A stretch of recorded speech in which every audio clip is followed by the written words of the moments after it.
Full permission. Your vote can foretell our country's fate.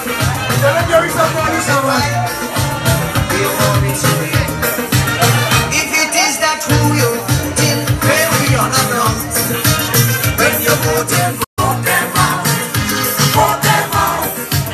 If it is the proven to the only full amount. When you're voting, vote them out. Vote them out. If it is the time is now that change will come about. Just as how you vote them in, vote them out. Register and vote them out. If they can see, vote them out. Stain your finger and vote them out. Show them no mercy, vote them out. Vote them out in total scan and utter mistake. Let's put our country together again. Vote them out of power to make the rain. Let's put our country together again. Thank you, Mr. DJ. Thank you, Mr. DJ. Have your seat. Give yourself a round of applause. Like all the speakers have said so far today, what you are doing, not just us, we have a job to do. We've undertaken a role. But what you are doing is democracy in action. What you are doing is sending a message to all of those who thought they controlled the politics and the government of Trinidad and Tobago, that the people of Trinidad and Tobago understand their power and they're no longer interested in politics as usual. You're not interested. Robert said change must come. Change must come here and tell you, this is the party of pure democracy. We trip over ourselves to give you as much of a say as possible. Before they came here today, the entire executive of this party was at a meeting 10:30 this morning, dotting I's and crossing T's to make sure that when we get here this afternoon, we represent ourselves, our party, and you. That's the mission. That's the mission. When people speak at a meeting,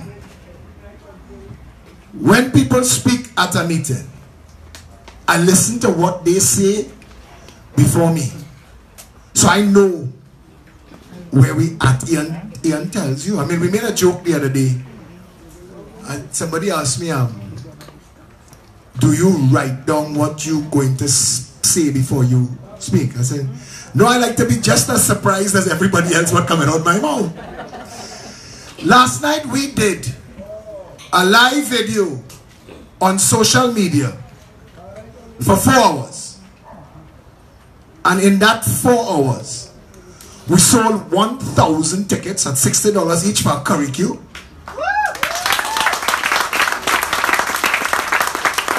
We were just linemen. We have something called the Friday Night Line. And we were just linemen talking all stupidness. And we said, hey, we have some tickets to sell. A man said, I'll take 100. 100. And from there it went.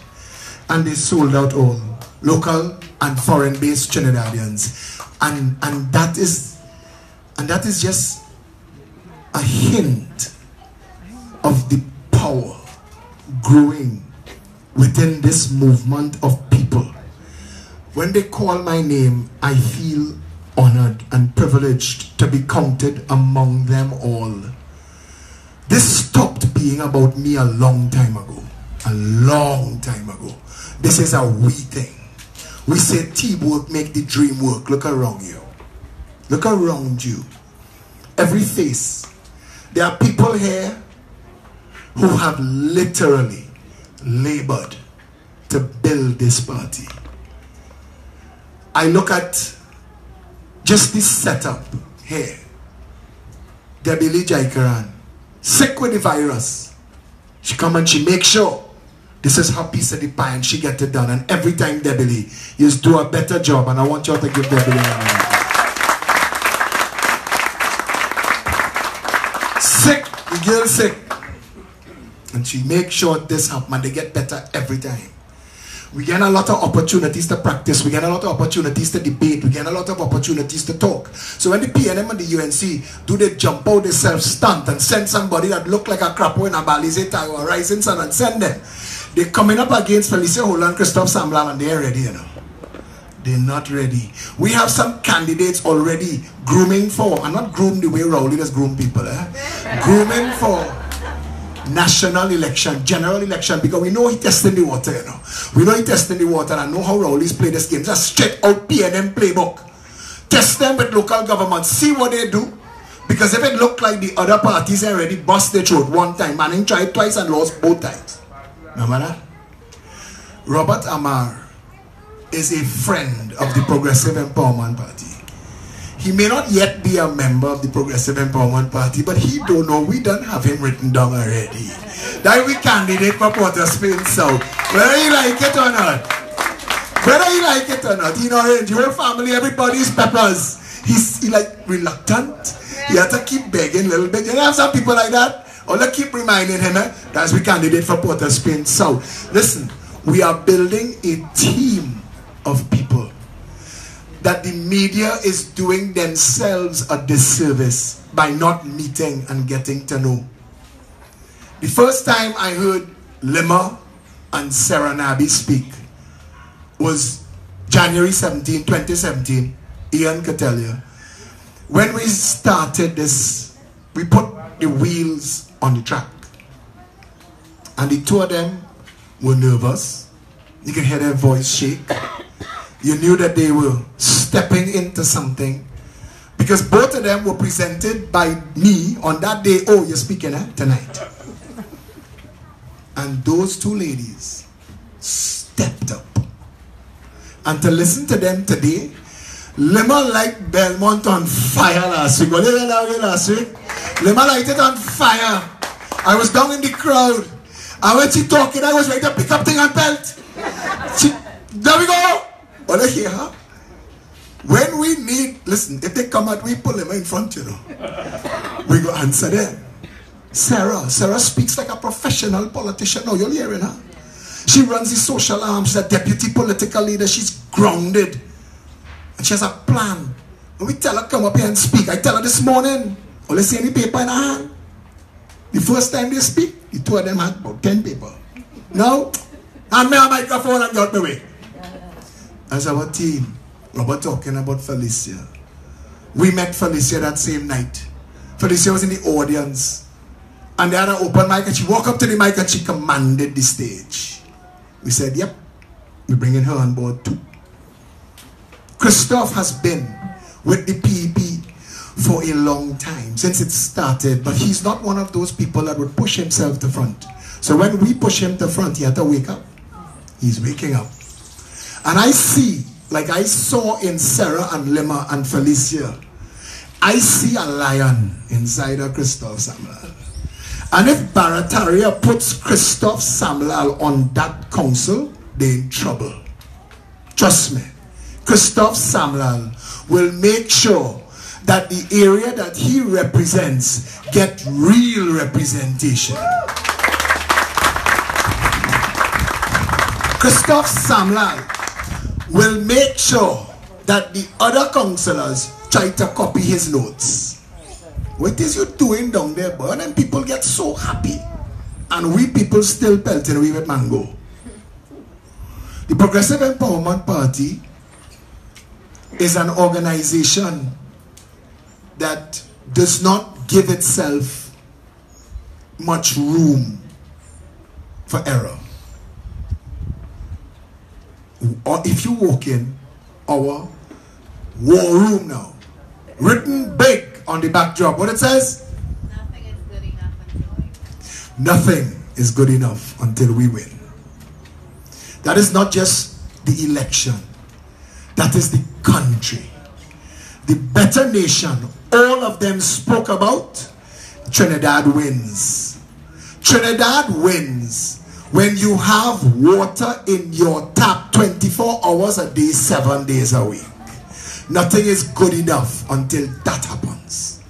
Felicia Holder said that and Christophe reminded, or she was speaking of Christophe, who said that to get into politics, you have to lose friends. And that's true. To get into politics at this level, you have to be willing to walk away from people who, even people that you're related to, when you realize they're in wrongdoing. You have to step back from that. But what they forgot to mention was that you lose some friends, but you gain a massive family.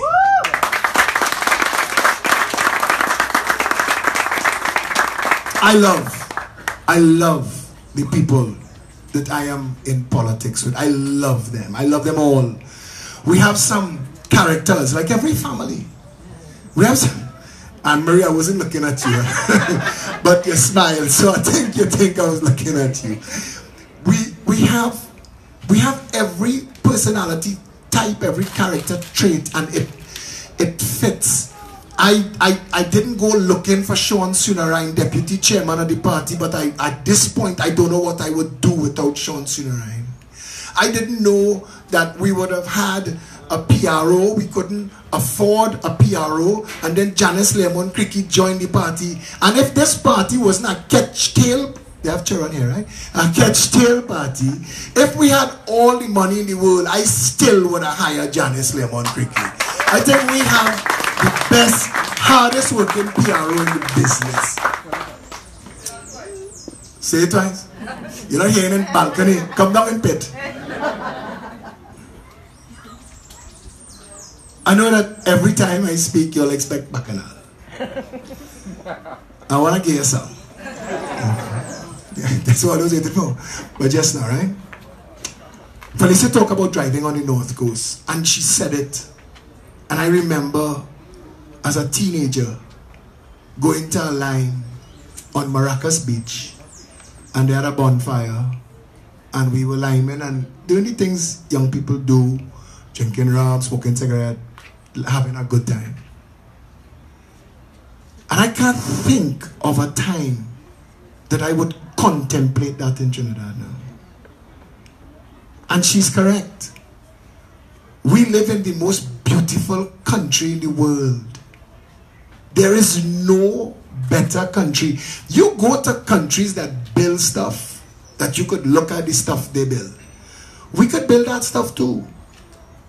But raw material for raw material, they have nothing sweeter than Trinidad and Tobago. Nothing nowhere in the world. No other country nowhere in the world have a no man's land. No other country in the world have a nylon pool. No other country in the world have a pitch lake like we have a pitch lake. Do you know that there's an ecological site that talks about the healing benefits of the sulfur springs in Trinidad, Pitch Lake, and Labre, and I didn't even know about that?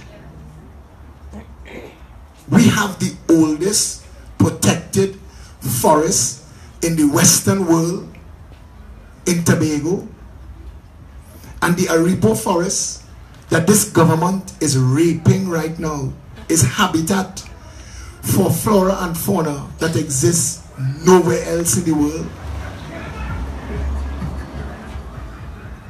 Our people, Sarah spoke about it, our people have no hope. This is not hope. That jackass of a prime minister is in the Bible, is in the Bible. Mary went to Bethlehem on one.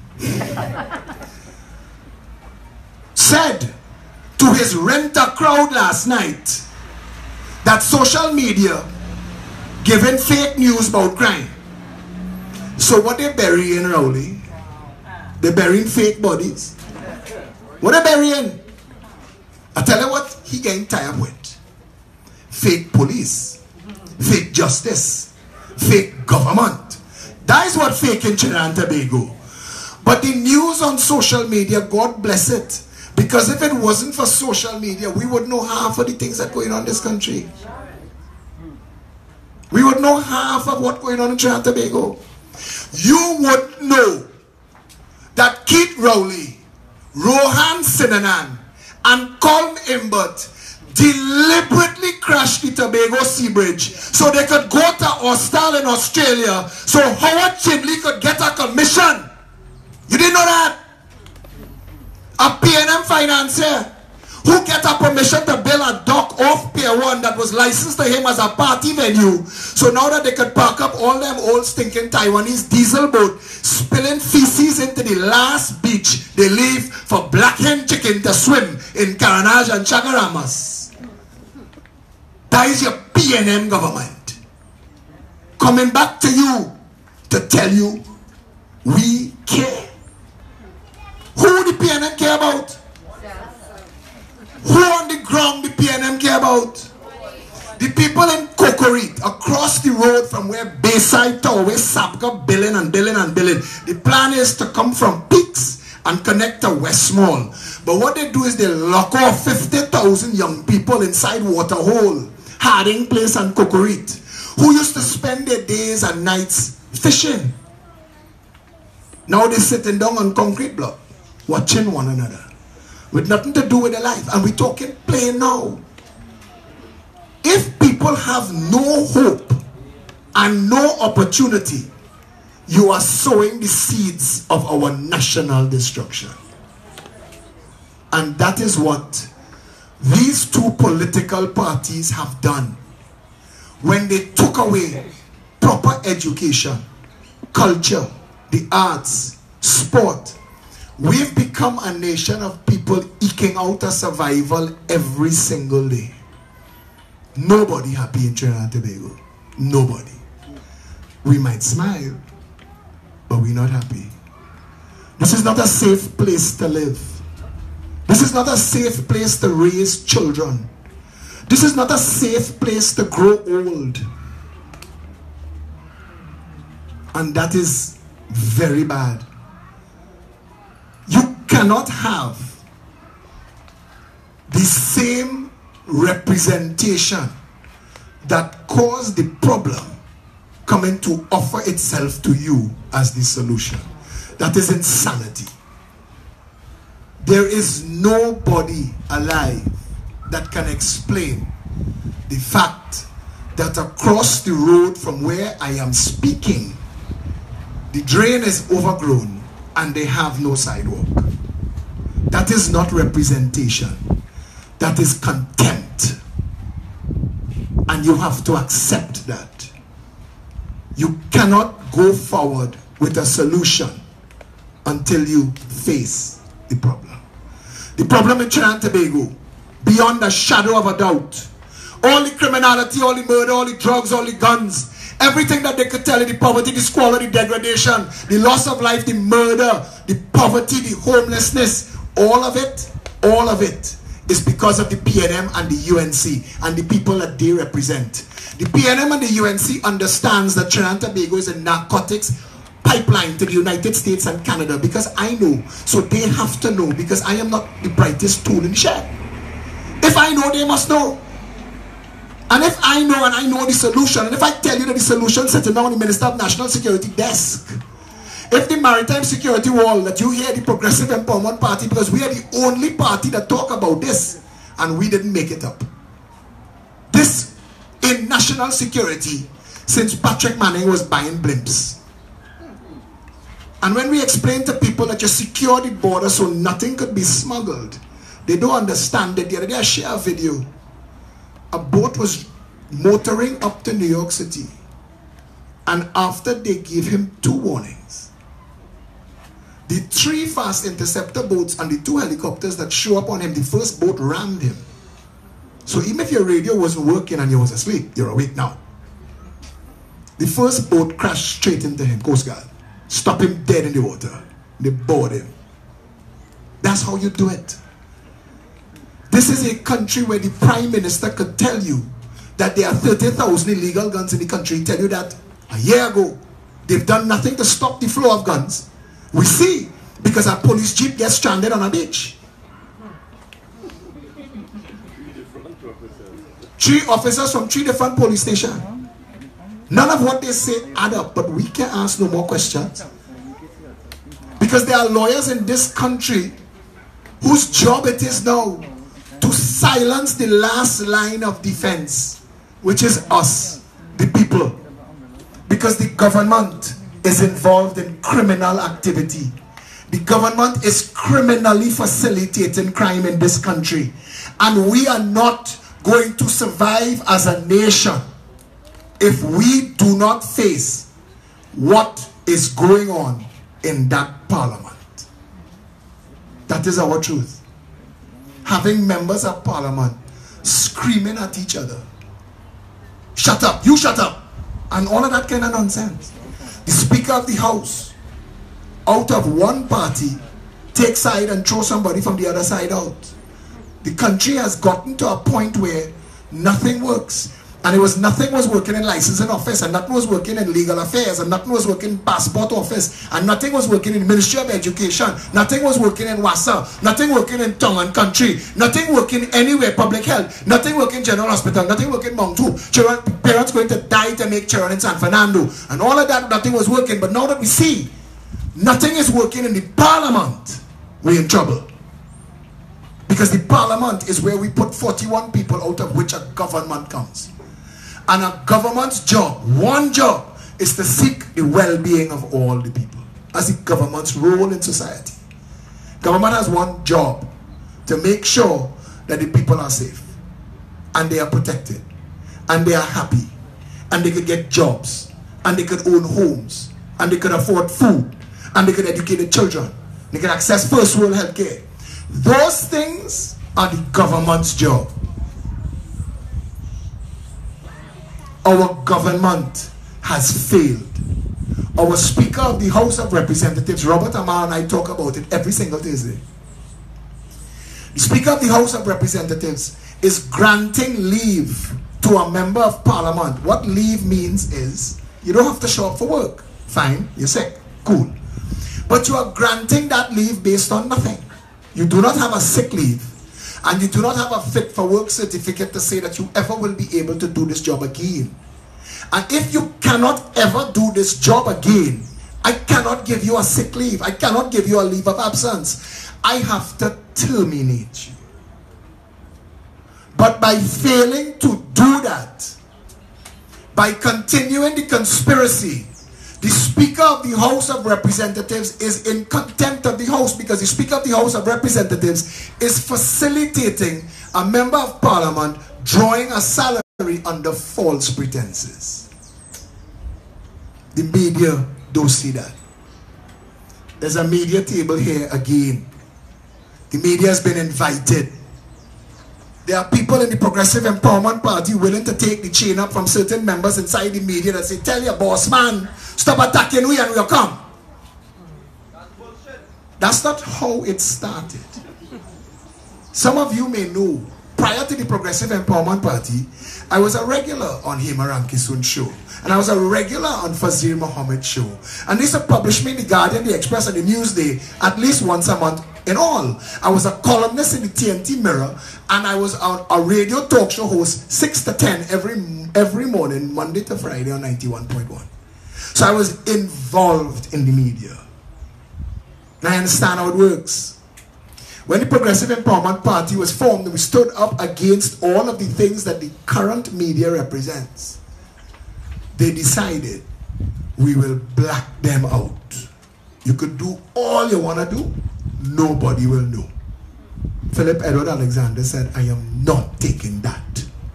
And I will call you out on your vindictiveness, your wickedness, your deceitfulness, your hypocrisy.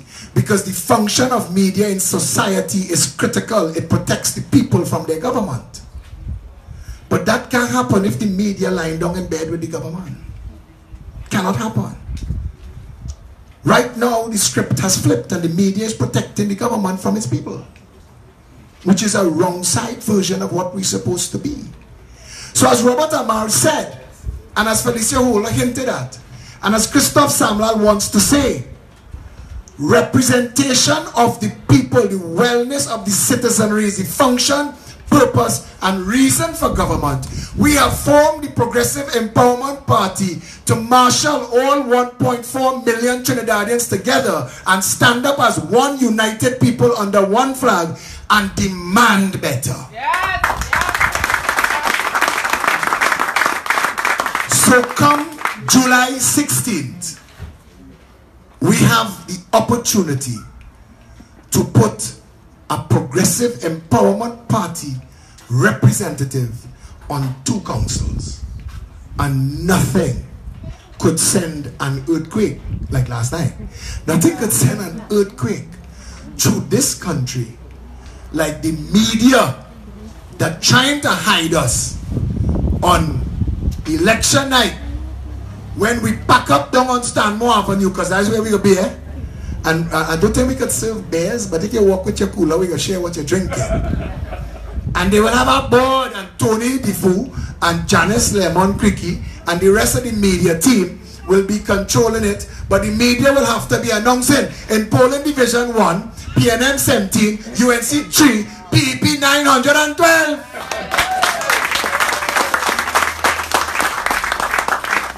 And all of a sudden, that next morning, after we win representation in here, the PNM will show up and give all your sidewalks and give all your drains and give all your proper lampposts and proper street sign and proper street light and water in your tap in Belmont East and Barataria, because they will be trying to win it back. And while they're focusing on that, we'll be taking the rest. It is time for us as a people to stand together and rescue our country. Our government and the business class and the professional class that have ganged up against the people, we need to say enough. We are asking Barataria on the 16th of July to come out in your numbers and convincingly change the way politics is done in Trinidad and Tobago, and vote Christophe Samlal as the next councillor for Barataria. And to the people in Belmont East watching me, if you're registered to vote in Belmont East, do yourself a favor. Go and vote for Felicia Holder. The price of your property will go up. Your streets, your country, and the rest of the country will see the benefits of having real representation for a change. And everybody will pile on. And the change that we are all hoping to get, working to get, fighting to get will come. Thank you very much.